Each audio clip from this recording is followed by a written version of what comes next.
Hi everyone, welcome to another episode of Second Act Actors. I'm your host, Dr. Janet McMordie, and I'm still a medical doctor, simultaneously trying to pursue a career in acting. My guest this week is Kelly Stewart. Kelly is the festival director for the Blood in the Snow Film Festival here in Toronto. This is a fabulous horror and sci-fi genre film festival that I had the privilege of attending last year and will 100% be there this year as well too. I'm not a massive horror film fan. I'm a bit of a scaredy cat when it comes to horror films. When I saw Saw, it ruined me. I had nightmares for months. Midsummer still gives me nightmares. Anyways, but horror is a fascinating genre to me. One, because I have a lot of people in my life who are involved with horror films, but also horror is a genre that is a very good kind of entry-level gateway drug into filmmaking. A lot of people cut their teeth in filmmaking in the horror genre, and a lot of people that I know screened their first ever film at Blood in the Snow. Kelly is the very first festival director I have had on this show, and this episode is filled with tons of incredible advice for first-time filmmakers trying to get into film festivals and, just what a festival director does and how to make a film festival. Film festivals are our currency, I guess you could say, here in this crazy business, and Kelly started his festival from scratch. So cool. Back in 2013. He has a fascinating story to tell. Please enjoy Kelly Stewart.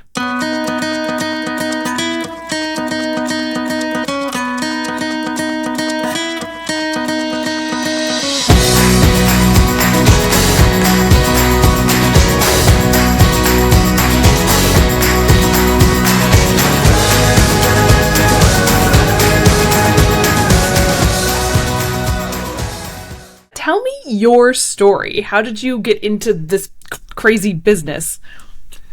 I started out as a film writer, but 2010, I would say, and I like that too. So I was writing for a couple of websites that don't exist anymore, called Toronto Film Scene and Planet Fury. And then right around the time, a friend of mine, Chris Alexander, who I used to actually do music with, a long time ago, and we reconnected, and he just became the editor of Fangoria magazine, and he was, even though it was New York based, he did it out of his home in Toronto, Oakville, and he just said, hey, if you got any story ideas, just come pitch them. So I pitched a few and was in a few issues, and then we worked together with KISS on a couple of magazines. We worked with them for a couple of years. That was really cool. And then so that kind of opened a lot of doors for me. I kind of opened that, so led me to hosting my own film night at the Projection Booth Theater on Gerrard, a little grindhouse cinema that sometimes is open, sometimes not. And I did that for about a year. I did monthly. And I just kind of programmed whatever I felt like. It was just sort of 1 minute I would play a Canadian indie film. 1 minute I would do Battle Royale. I would do Black Cat from 1930s for my birthday. I just did everything you could think of. And by the end of that year, I had a lot of filmmakers come up to me. I was starting to play more Canadian, contemporary Canadian independent stuff. So I'd have filmmakers come up to me, and this is 2012, by the way. I came up to me in the summer of 2012, and at the time there was really not a lot of avenues for Canadian filmmakers to show their work other than Fantasia or Toronto After Dark. And both those festivals, in those days, Toronto After Dark maybe would play 2 features from Canadian, maybe depending on the year. Fantasia would be maybe 5 out of a very big program. So, and Midnight Madness even less, maybe 1 every couple of years they would play a Canadian film. So it was really, so if so I had all these filmmakers come to me and they're like, I have nowhere to premiere my movie. I'm like, can I play during it was called Friday Nights at the Projection Booth. And I went, yeah, we could do that. And so I had 3 different world premieres but didn't have anywhere to play, and they were really quite good. And I was like, well, so I thought, well, rather than doing 1 every month, I'm like, why don't we do it over a whole weekend? So originally it was going to be Fright Night's Blood in the Snow Weekend, as a tagline. And one of the filmmakers suggested, well, that sounds like a film festival. And I was like, oh, okay, we'll call it that. And that's it. That's really all I had. I had no programming team. I had no volunteers. I had, it was really just sort of, I think I came up with it, or I announced it in September, and we had the festival in November. And it was just and in 8 weeks we had a logo, we had a wall, we had t-shirts, We had all that. We had MTV Canada come out when they were still around. Like, it was like we had 2 sold out screenings of the 6 I think we did. It was like over 3 days. And it did quite well. So the funny thing is we did year 1, and then by the end of the fest, I had people who had volunteered and stuff, and they're like, so then we all had a meeting at a bar in January of 2013 and went, so how do we do a film festival? And we'd already had year 1 already kind of done. So the most common question I ever get is like, where did usually I get the question of like, is there enough films to program? And I'm like, no, the content came first. I didn't know what to do with them. I was kind of like, I had kind of that in my hand. I'm like, oh, there's a need for this. It wasn't like I set up the festival and see open submissions and hope people would apply. I'm like, I already had the content. So I did that, and then we moved it to the Carlton in 2013, and then we just kind of grew it from there. That was kind of it. So that's so cool. That's so cool. And so the role of programmer for a film festival, that is your role. Like, this is going to sound like such a stupid question, but like, how do you know what the people want? How do you program I What does that entail? Yeah, I mean, it's difficult because I should say I take a bit more of a back seat of the programming than I used to. I used to be very, very hands-on with it, and I still am, but I'm not the primary decider, I would say. What I do is we have 6 programmers. Currently, as we're recording this, we have 6 programmers, and all 6 of them help program the features, and we program about 8 features a year. And then of those programmers, they're paired up into our shorts programs. We have played quite a few shorts. We have 5 different shorts programs, and each of those program 2 shorts programs. And so what happens is there's a site called Film Freeway that people can apply to what they're film with, and then each of the programmers will go in and rate it and give a rating of it, and then so at least 2 programmers will watch it, and then if it gets closer to programming, a bit more, and then I kind of come in a bit more after, like if it's gotten 3 or 4 likes, like a kind of good rating like that, then I'm like, okay, we're probably going to play this. And then I'll kind of come in with some notes. And if there's any kind of division between the programmers, I'll kind of maybe be the deciding vote, and kind of like that too. So I like that too. So I'm kind of more involved, kind of more on that level, on the kind of more final stage of it. I have a lot of faith in them to kind of help decide like what is like that too. And frankly, by the time you get to the end stage, when you've had 6 programmers look at it, if everyone says yes, then we're pretty confident that the audience is going to like it. I mean, last year was the first year of the 8 features that we played. It was the first year where all 6 programmers, plus myself, liked everything. Actually, it was 8 programs at the time.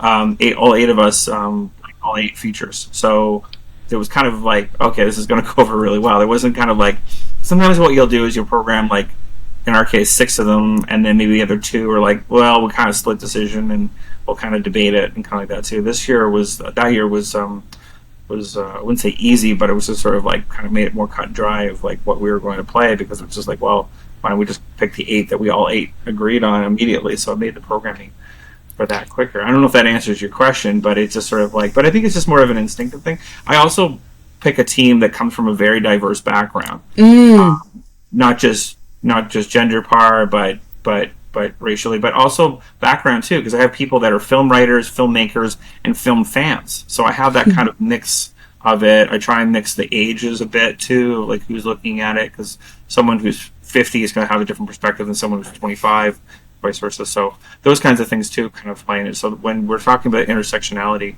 we're talking about it on a much, much different level like that. I do get a little concerned when I see certain festivals when it's only programmed by like 1 person or 2 people, and they're not really having a lot of the other people take a look at it. I think it's really important to kind of have a lot of different eyes on it. So.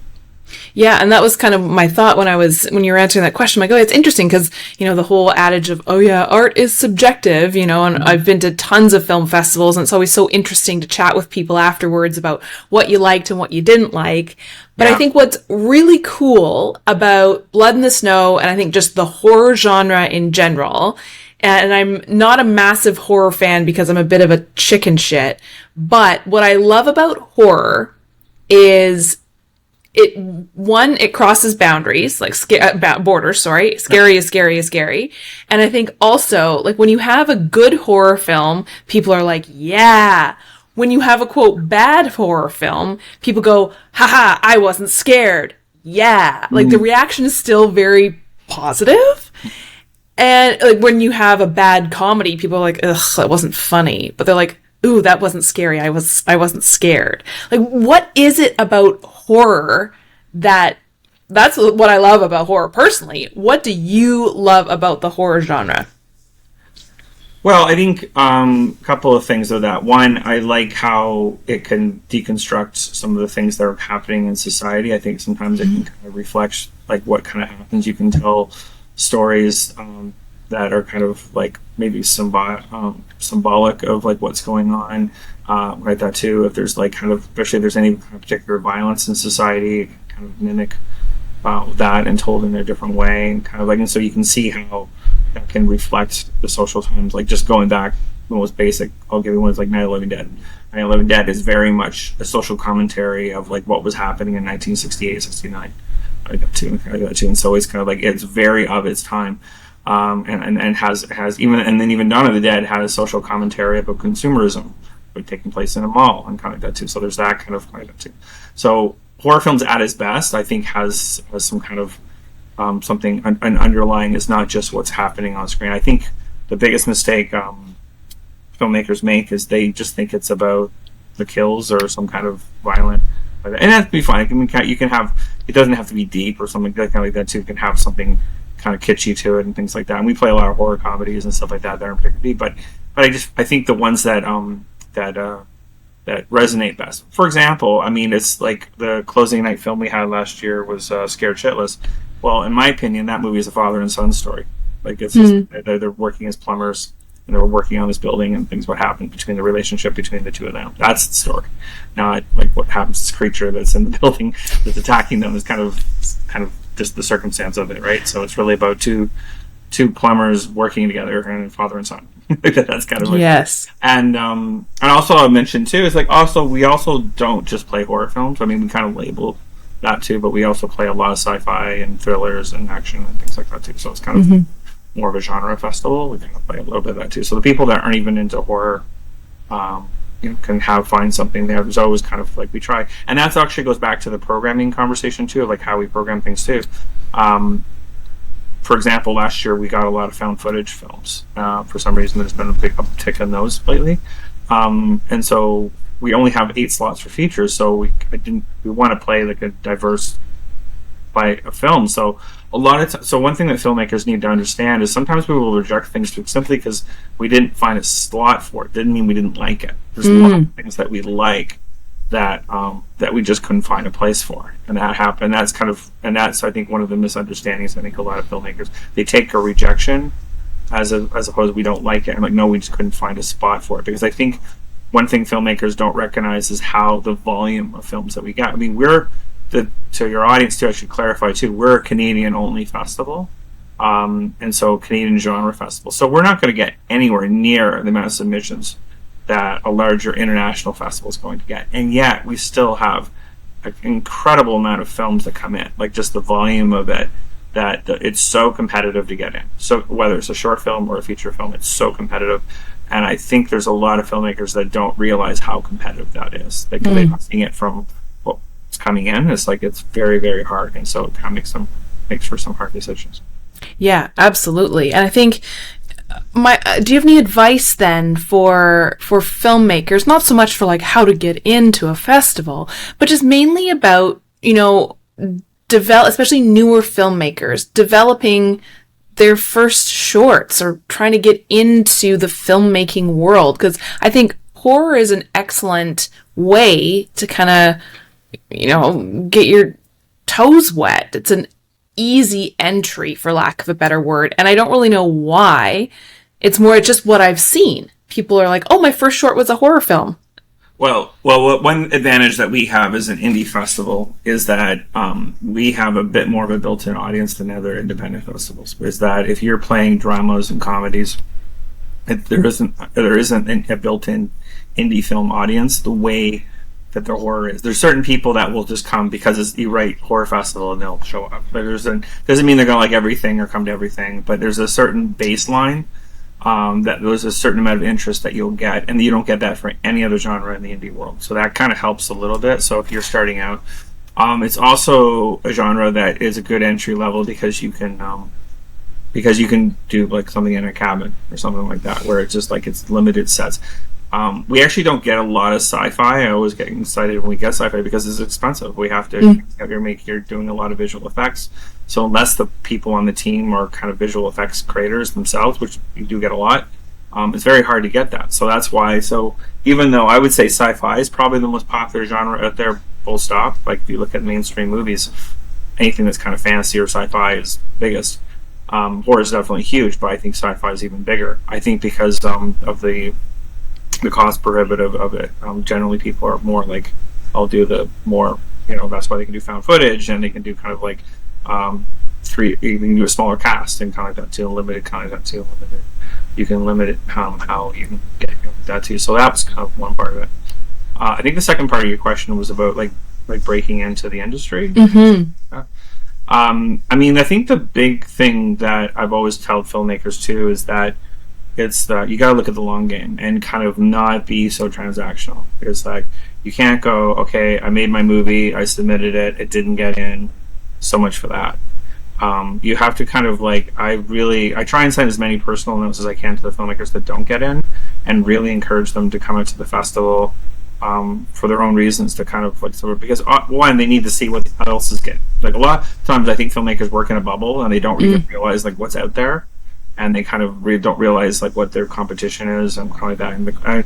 And I think these were competition because I think there's a lot of opportunity for collaboration, and it's a collaborative medium. So kind of that. So what I've seen happen over and over again is filmmakers attend the festival, they see the Q&As, they come to the after party, they chat with the filmmaker, and next thing you know, a year or two later, they show up on stage with them. Because they're like, oh, I'm a screenwriter, I worked with that director, or I'm an actor, I worked with that. And I've seen I've done so many Q&As, countless Q&As where I'm talking like, how did this film come about? Well, actually, we met at Blood and Snow last year. That's like, it's so common that happens. And so that's why I really, really encourage them to come, even if you've got nothing in the fast or you didn't have that going on right now, is like just to go. And there's also, we have our own industry conference. There's that side too, called Deadly Exposure, which you could do. But even just going to screenings and just going to the after parties and talking to people and things like that, it makes a huge difference. Huge difference. Can't tell you the difference between. I can actually see filmmakers' careers move a lot quicker than the ones that kind of like show up for one thing and I don't see them again for 5 years. It's like they generally didn't do much during those 5 years. Yeah, that's super cool. It's important to do that. Yeah, it's definitely, like, I've been to like quite a number of film festivals. It's definitely the friendliest one I've been to, considering the subject matter. Right. Everyone's so friendly, and I think I don't know, I found everyone just so excited to talk about their work. Mm-hmm. And I know that, of course, everyone's excited to talk about their work, but there was something about Blood in the Snow, again, that has just, why I wanted to chat with you so much and why it has just like stuck with me. I've only been to one festival 1 year, and I'm going to go every year now, but just the level of just pure like joy and pride was like, and nothing else I've ever seen. It was wonderful. I've heard that, but yeah, thank you for saying that. Yeah. It's so great. I think it's because it's a labor of love. I mean, no one's doing this for a living. I'm recording this on my lunch hour from my day job. That's just the reality of it. Most of the festival is done by my partner Sarah and I, who does in the other room, and she's literally working on the website right now. Like there's that going on, and then same with the filmmakers, and same with all the programmers, all the people that do it. I mean, we have certain people that are contractors and things like that, but they have other contracts and they're volunteering. Most people are volunteers, and they're watching because they just love it. They just love doing it, and then the people playing it or playing our festival is like they're excited because. A lot of them work in the film industry, but they don't make films for a living in their own projects. So what I mean is that a lot of people that play our festival work in the film industry, maybe as a a PA or a camera grip or working in makeup or something like that, and they're working on that. That's their day job, right? And then they are maybe they're an editor for commercials or something like that, and then they're like, okay, here's my project that I'm premiering. So it gives them an opportunity to do that, because we have more of a film service industry than we have a film industry. So I think when you get to come to BITS and those kinds of festivals like ours, you get to kind of have that film industry for a brief moment and have that kind of background too. Not that we're not trying to push towards that like that, but we are. And it's definitely way ahead than it used to be. Like the film industry in Canada is so much farther ahead than when we started 14 years ago. Much farther ahead, but we still have a long way to go. And so kind of that. So I think it gives everyone a chance to dress up, do the red carpet photos, and kind of celebrate what they're doing. And then there's not this big monetary thing to it. It's just certainly kind of like, it's not like, oh, I gotta, because I think there's a little bit of in LA, there's a little bit of a backstabby, I don't want to support anyone, I just want to look after my own kind of vibe. And and especially in Canada, especially in Toronto, there's very much more of a collaborative vibe to it, and kind of that. And I think that's probably what you're kind of sensing too. Yeah, I wonder if that's the case because our industry here in Toronto is still so young, and we don't get further ahead. We can't compete against the juggernauts like LA, like you were saying. If we are backstabby and competitive, it just doesn't work. It just collapses in on itself when you're still like the little sibling. So, yeah. Well, I've been to festivals, and also that collaborative vibe at other festivals. I've had films, film in the background. There's a film I produced 10 years ago, and I, went to a few festivals in the States, and the festivals themselves were great, but what shocked me was I would be at screenings in New York or San Francisco or something like that, and their short film would play, and say it was playing in front of a feature. I would see 80 people get up when the short was done and walk out of the theater. They wouldn't even start the film. And I was just, that is so unheard of here. Maybe have 2 or 3 people, someone's aunt can't stand it and has to get out of there. But it's just like, generally people stay in support. It's very, very unusual if I see a group of people get out during the theater. It's very, whatever. But it was like, that happened a lot. And I've talked to festival directors in the States. It's like, they envy us, because it's just like, I wish the community would support each other the way they do in Toronto. And it's like, it's even just, I don't even think it happens in Montreal and Vancouver the way it happens here. Wow. That's just the feedback. Because the reason why I think that is that I'll have filmmakers that I've literally had filmmakers come from Vancouver, and they'll meet in Toronto, and they realize they live 4 blocks away from each other. They didn't realize until they're at beds. Like those kind of things. So it's just the kind of the environment's a little bit more, for whatever, it's a little bit more. The only other city I could, I think are a couple of other cities that I think are very collaborative from what I hear is St. John's and Calgary. That's it. Calgary Underground's a fantastic scene, fantastic organization. I won't give them props, but yeah, it's anyway. But definitely compared to the States, it's kind of like that too. They need to work on their collaboration a little bit better. It's a little bit looking out for themselves a little bit. Yeah. So it has a little. Doesn't. I don't think I could do Blood and Snow in the States. Just the way the vibe is. Interesting. So. Okay, you are the festival director for Blood in the Snow. You pointed at a movie behind you that you produced. You said you have a day job.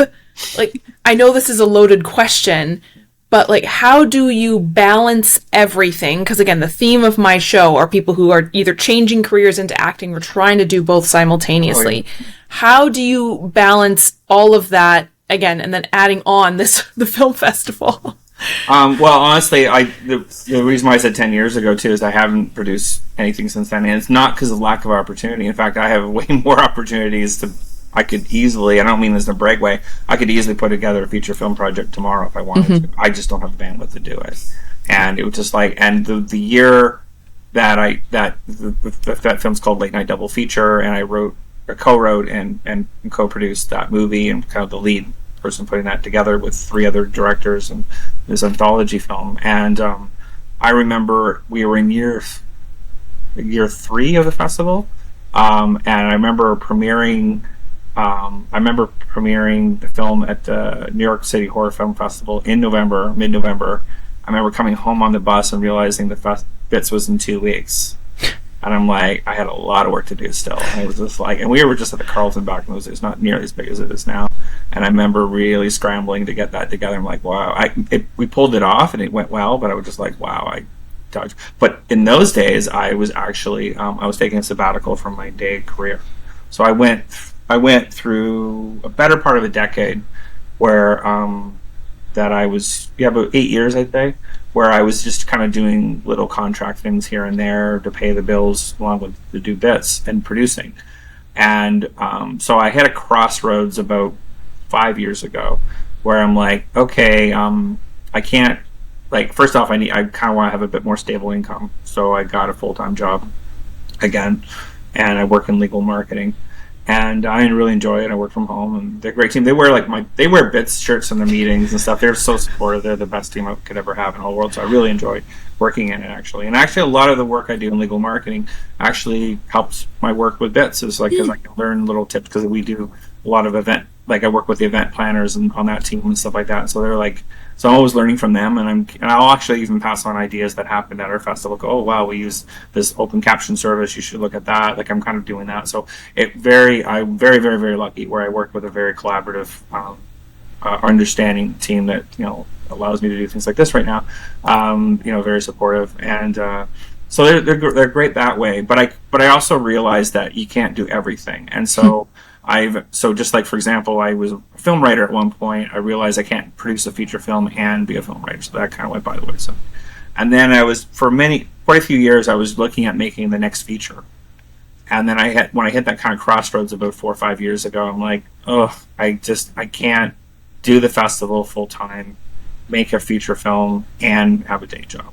So my priority was festival. The festival is clearly where, as much as I enjoyed making that movie, I definitely felt like my legacy, my future, what was the most important thing to me was to keep this festival growing and like that too. And we were going through a lot of growth at the time too. Like, we were kind of like, that's when we partnered up with Super Channel. We were doing a whole bunch of stuff with them online because of the pandemic. We were on Super Channel for 3 years, and so we were. So that really grew us. That's 500,000 subscribers. We were all across Canada. We really, like, the growth between 2019 and 2022 was the biggest. Like, every single metric went massively higher. We're not even the same festival we were in 2015. So that was kind of a turning point for me. I'm like, okay, I need to kind of just focus on that. So that's, I think, the tricky part. I think when you're, you don't want to overextend yourself. I don't think you can do more than 2 or 3 things really, really well at once. You can do a couple of things more than one, but you can't. I've seen actors where they're trying to do theater, they have to do day job stuff, and then they're trying to produce and direct, and they're trying to, and it's like, you kind of have to pick a lane sometimes a little bit. I mean, unless it's going to help your acting. I should mention that. I actually encourage a lot of actors to write and produce, because that way you can kind of, you're not at the whim of some casting agent or director that doesn't really fully understand you. So that's one caveat. It's a little, I know I'm contradicting myself a little bit, but I'm just mean is you can't spread it. You just can't spread yourself too thin. And like that, you have to kind of pick it. And it's tricky. It's hard. Like, it's like, even what I'm saying is there's a lot of nuance to it. Like, you can't just kind of like that too. So that's the tricky part. I've had to make some hard decisions and kind of go, look, you can't do everything, Kelly. You have to kind of pick what's important to you. For sure. What do you love so much about the festival planning of it? You mentioned, like, okay, this is what I'm going to focus on. This is going to be my legacy. What about it do you love? I love the impact. I love seeing. I love the fact that I love watching. I love actually just being a fly on the wall moment. One of my favorite moments is when I'll see our photographers taking photos, everyone taking their red carpet photos, or even they're just taking their selfies and they're posting it, and that excitement. Or when I see filmmakers and the actors get on stage and they're hugging each other after the screening, like, we did it. I love that. I get goosebumps just thinking about it. It's really, really exciting, because and that's actually where actually producing a couple of movies really helped me as a festival director, because I'm creating the festival that I wish I had for a lot of it. I had some good screenings, but there was a lot of them where, like, they were a bit underwhelming. Like, I would go to a festival and, like, literally never talk to anyone for 3 days, or it was just sort of like, just kind of like, it just wasn't really what I want. So I really kind of designed the festival and what I would want if I was premiering my movie at the festival. And so so there's kind of like, we have like a guest book where people can sign. We give all the filmmakers buttons like that. They're running like that too, and they love that. And of course, we do give the awards on stage, and we have our Yeti that we take the photos with at the wall. And so I'm always trying to create all. And this is also why even things like why we still do a physical program booklet. Most festivals have stopped doing that. I want to keep because I want that people to have that memento, kind of like that too. I want them to keep their badge. I want to keep their program booklet and all the kind of like that too, and all those things, because the reality is that a lot of times it might be their only film. It might be, or maybe their filmography isn't going to be. You don't know how much it's going to be. It's kind of like, and if we're playing a lot of either local premiere or world premiere, this is like their hometown screening. That's a once in a lifetime moment. Like when I premiered Late Night Double Feature, we premiered at Canadian Film Fest. And it was one of the most special nights of my life. I'll never have a night like that ever again. It's like a marriage or the birth of your child or something like that. You only get to do these things that many times, and so I feel a very strong responsibility for that. I'm like, and I actually, this is also why when we're about to announce the lineup, I'll calls with the filmmakers and go, don't just phone this in, like show up. Like, you've worked so hard on this movie. I know you've done this for like 3 years, maybe. Sometimes people will take 3-4 years making a movie. And they're like, you've got one chance to premiere this. They're like, call everyone you know, get everyone out you can to this, because you're not going to get to do that again. It's not, it won't ever be as special as the first time that you play it in front of your friends and family and all the people that are important to you. You'll have them all, and that's why it's kind of like a wedding where you'll have. It's really interesting because to see the people in the audience, because you'll see people in the audience that are from all walks of life, of everyone, how they've known everyone their whole lives, and they're all in that room. It's like, it's your life kind of thing, like that, a little bit in that room, and kind of, and it's the same way that you would have it for a wedding or something like that, where you have like worlds colliding that you never would think these people would ever meet, right? And you kind of know what I'm talking about. It's just like, it's crazy to have that happen. So I think that's what I find really special about it, and that's what I get a real kick out of, and I take it very personally and take it very seriously. This is kind of like we're affecting people's lives, and it's kind of like, it's not just, this isn't just a film. We're picking a couple of films and like, oh, whatever. This is like a big part of their lives, and that's what's important to me. I love that. I think, again, whenever I talk to normies or civilians who aren't in the film industry, it doesn't matter how big or how small the film festival is. The fact that you had a film that played on a big screen, people are like, what? Like, that is just amazing. Yeah. And I think you were saying, like, filmmakers tend to be in a bit of a bubble, especially when you've been working on this film forever and you're kind of, I don't know, at least in my experience, sick and tired of seeing it being like, and then you watch it with an audience who hasn't seen it and you're getting that feedback from the audience. That is something I had no idea what to feel when that was happening with my first ever short. What a thrill. Yeah. It's hard to explain. Yeah, it is. To people. Yeah, it's very intangible.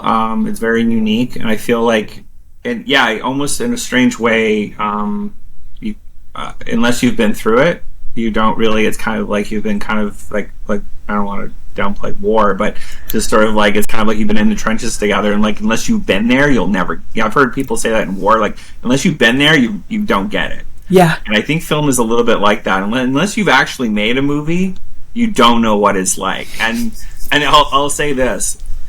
As hard as it ever gets running this festival, it ain't anywhere near making a feature film. It's just not even close. Like, and a lot of the people on our team helped me with my movie 10 years ago, or at least they worked for a long time. And it's like, we look at each other and go, this is nothing. It doesn't matter how insane it gets. It's just like this is nothing compared to what we went through making that. And it's just like, and it's funny because I'll have filmmakers come up to me just recently at Shockstock, actually.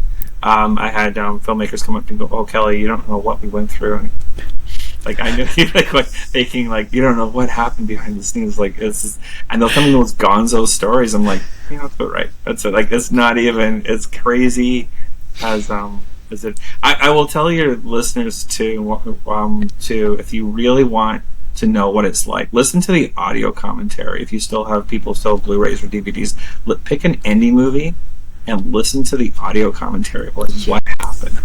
on that movie, and they'll be really. That's when you'll get the real stories, because it'll be like way after everything like that too. And there's like 2 or 3 movies where I've listened to it, and I'm like, it will give you an education like you have no idea of what it's like to make a indie film, like where people were like. This is with the death of DVDs, we've lost so much stuff. Like special features, commentary, behind the scenes. This was my film school. And we've lost it. People don't know. Like, the commentaries were some of the coolest things. Because you'd hear the behind the scenes insanity. And it's true. Any movie that gets made is an absolute miracle. Yeah. And I wouldn't say it's died. I mean, it's a niche audience. I mean, I actually buy a copy of every film that's played the festival, so there's a bookcase every film. It is getting less and less each year of like that. I used to be able to get every film that's played the festival on DVD or Blu-ray, but it does still happen. It's still kind of like that too. So you should still seek them out, kind of like that too. Like Black Fawn puts quite a few of them physically, and there's actually one of the ones I was thinking about was at Shockstock. They had a re-release of a film called Medium Raw that Bridget Kingsley and they worked on, and her directing partner Andrew does this. I remember listening to the commentary and it's just like, I'm going to tell you how it really happened here, and how like some of the really how not, I think it was something that he framed it as like, this is how not to make a movie, like really really honest like that too. So there's a few things out there worth checking out to kind of, I love that. It'll give you a real film school. Yeah. I would love to know, again, I know Blood in the Snow, I was supposed to say Shockstock. I know Blood in the Snow isn't just pure horror. But because horror to me is like this I was about to say cult community, but it is kind of, right? Like, people who love horror love it a lot. Yeah. To you, what makes something scary or suspenseful? Like, what makes a good horror film? See, this is the thing. I don't know how to answer that, because nothing really scares me. So I'm so numb now. Like, I rarely like. There was a jump scare. I mean, jump scares sometimes will get you, kind of thing. Yeah. I mean, and that's the thing too. Is like, scary for different people is like, it's like what things will scare them is like totally, like clowns will scare certain people. And it's like kind of like that too. And but I was like, I get scared of the woods at night. I'll confess that. I actually that. So there was a found footage film called Hunting Matthew Nichols, and there's a really good jump scare in that, and I did flinch, and I was like, oh wow, someone actually managed to do that, because it's pretty rare. The gore just kind of like, it isn't really. I find it more funny than anything. I tend to laugh more at horror movies, and I like, or I'll admire the cinematography or the atmosphere of it. I kind of tend to come from an old school gothic. I'm very much a Hammer horror, Vincent Price school of horror movie kind of thing like that from like the 60s and stuff. So that's more about atmosphere. It's certainly not any kind of scares. And then to me, I find Texas Chainsaw Massacre hysterical. Like, I find that's a comedy to me. It's just not even. I don't even find it remotely scary. I'm laughing through the whole thing. So yeah, I don't really know what. It's very hard to scare people. I think it is. At least people like me. I'm just so old and jaded. It's so. When you're little, everything scares you, right? And yeah. You're just like, eh. Well, it's exactly what you were talking about at the very beginning, right? Like, horror, yes, crosses borders, like what is scary and what is suspenseful, et cetera, jump scares and whatnot. But the fact that to one person this could be hilarious, to another person it can be scary. And I remember, again, the commentary about Midsummer, which is a movie that terrified me, and I just watched it recently again because I was like, let's traumatize myself again, why not? Right. And the commentary was, when they actually showed it in Sweden, everyone laughed because it was a comedy to them. Yeah. And that's fascinating to me, right? Like, I don't think there's no other genre I can think of that can have such diversity of reaction. Well, it also depends, and this is where it goes back to how it's important to have theatrical setting and an audience. I think one of the things that kind of inspired me to start a festival was going to Toronto After Dark. And the first year I went there, I think it was in year 5 of it, and they showed The Human Centipede. And I never saw people laugh so hard in a movie than that. And I recommended it to a friend, and they're like, "Oh my god, I can't believe you made me watch this." It was like, I'm like, "Yeah, but you need to see it with 700 people laughing." Like, it's so. That movie is hysterical with an audience. Like, absolutely, it was just on the floor laughing. I've never laughed so hard than I did, because it's just like it's so ridiculous when you see it as a group, and then just everyone was like nervousness too. People laugh. And it's just sort of like, and they get that laughter gets contagious.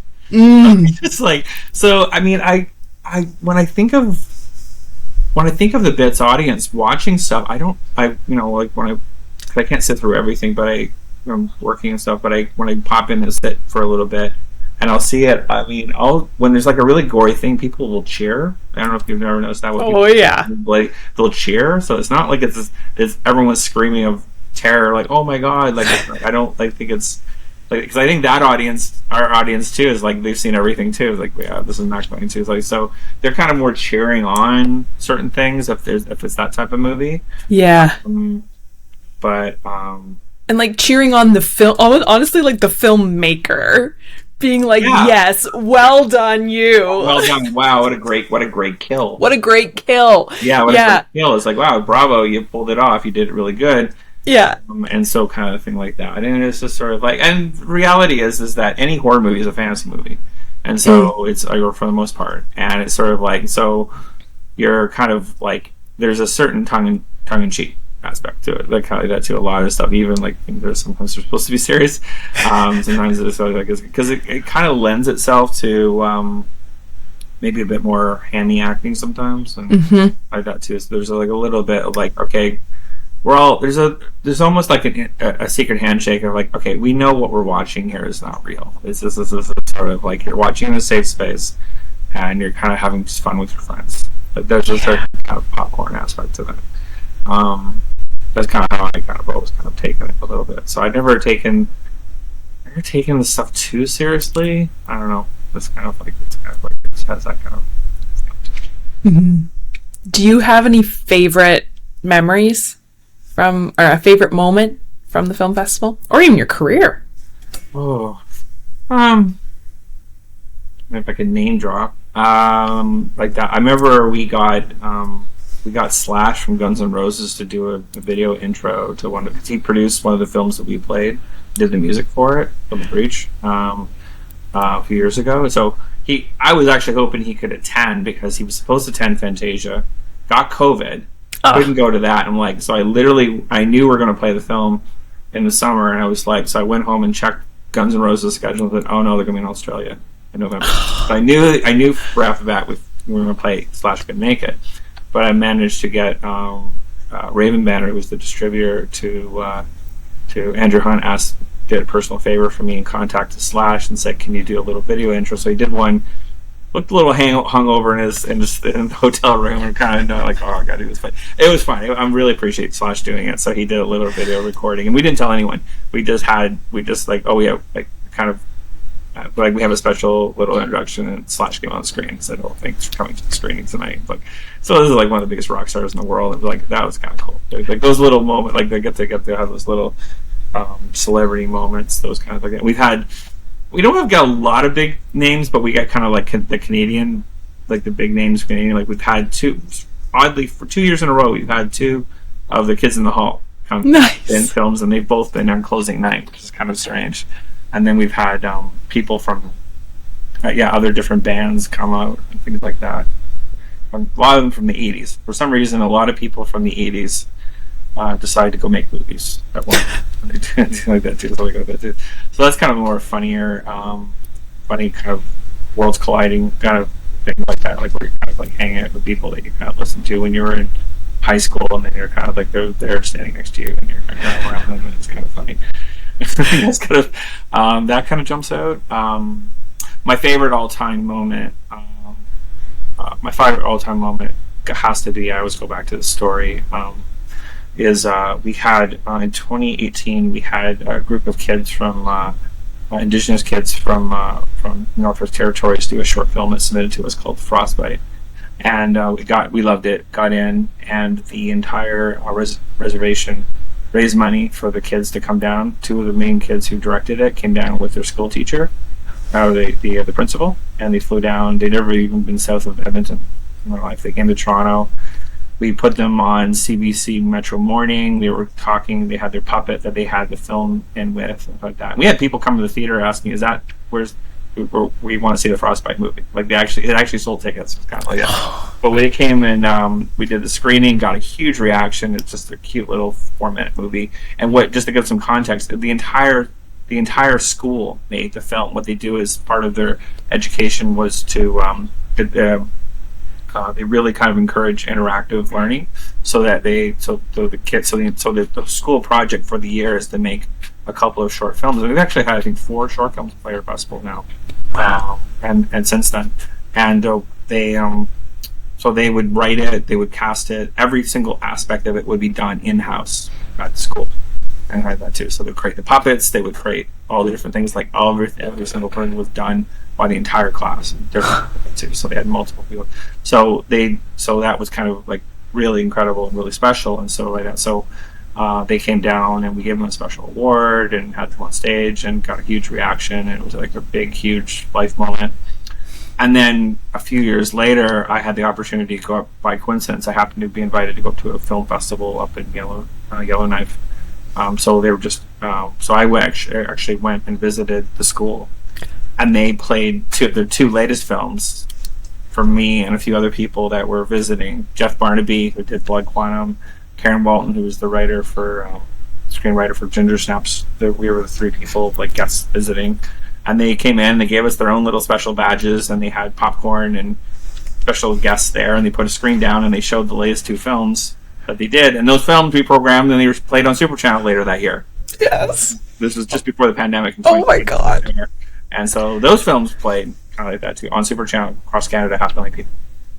So that was very special. It is so special. Yeah, like, talk about like legacy, not only for the filmmakers, of course, but for you and Blood in the Snow. Like, that's just it was what a special thing. It was a very special game changer moment like that too. And there's even a chapter on what happened in that in author Tom Ernst's book, 100 Great Facts of Canadian Films or something like that. There's a chapter on what happened that instant. I told that story to Tom, and he put it into his book that came out last year. So you can actually read about it in a book. It's kind of wild.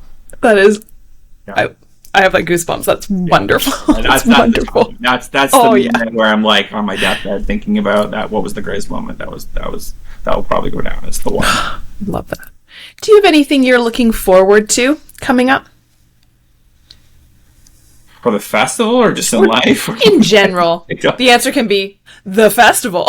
We're in year 14. I mean, I was looking forward to it. It's going to be great. I mean, we have some really great new team members that have come on this year. I think that's probably the actual structure of the festivals hasn't changed in the last couple of years. We do 13 screenings over 6 days.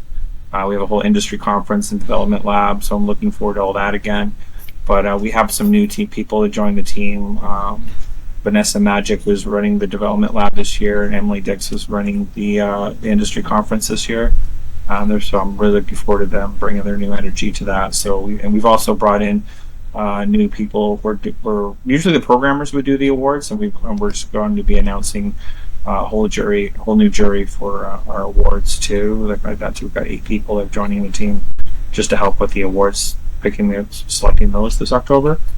The show will give it in November, and so that we'll have that. So we're announcing that. So we're bringing a lot of team changes in the last few years. There's been a lot of like that too, which I think has been good. I think we had the same people for a long time, and a lot of them just moved on to other things. And I think it's been good to kind of bring on some fresh blood on it. So I think that's probably the thing I'm most excited about. Thanks. What are the dates for the festival? November 17th to the 22nd. And when do tickets go on sale? Tickets don't go on sale till usually about the 3rd week of October, but passes are on sale right now. Excellent. I'll put a link in the show notes below for everybody. So you can just, and there's that bloodinthesnow.ca, and you can find all the information. We have a large. I should mention too. There's a variety of different passes. You can get just a screening pass where you can go to everything for a discounted rate. There's also we have one for just short films. You can just buy it for that if you're on a budget. We have a panel pass if you just want to go to the industry panels. If you want to get more involved with certain things, we have both a deluxe and regular daily exposure pass, which will get you into.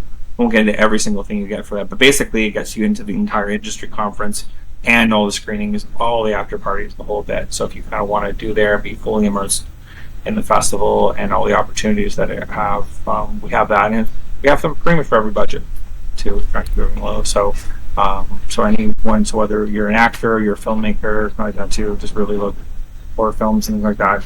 There's a different kind of package for that. So I would strongly encourage your listeners to take a look at that and give it a shot. Absolutely. Do you have any final words of wisdom or advice? Words of wisdom or advice? I think I think advice is like elbows. Everyone has them like that. I don't know. I think you just need to kind of like follow your bliss and try not to obviously listen to advice when you need it, and but kind of follow your what you want to do, and also too is like if I'm looking at my background, I mean there was no. Also, don't at the same time don't plan it. Oh, I know what it is. Don't plan it too much. Like it kind of like kind of things happen organically. Like if you just kind of put out things out to the universe, and the universe will kind of answer back and like that. I had a friend remind me. She said to me in the summer of 2012, would you ever want to do your own film festival? I was just doing my screening nights. I was like, oh hell no. I never even this is July and the festival started in November. Like even that, but I was open to it happening and kind of thing like that. What I meant was I just didn't have any game plan. Like I've had so many other game plans in life that have not gone well, and I just sort of and I found that the things that have happened just kind of happened organically. I'm like, oh, I'll just when I started film writing, I was actually doing just to meet friends. Like, it was just to get out of the house. I was going through a breakup at the time, needed to get out of the house. I was like, oh, I'll just go write some film stuff and go meet some people and go to some screenings, just an excuse to get out of the house. That's all it was. It was just sort of and then that kind of led to this and then that, and so and then again, I was just doing my film night for something fun to do, and then it just sort of in that, and I actually thought that was going to help launch my film writing career. I thought it was going to be like Richard Krause or someone do that. I wasn't planning on making movies. I wasn't planning on running a festival. It all kind of just happened like that too. So I think also too is you don't really know what opportunities are going to present itself, and you kind of you might be known for something that you never planned on being known for. It's just sort of this sort of happens. Just kind of let the universe kind of let things happen a little bit. And I think if you're just kind of open to new opportunities, you never know what's going to lead to.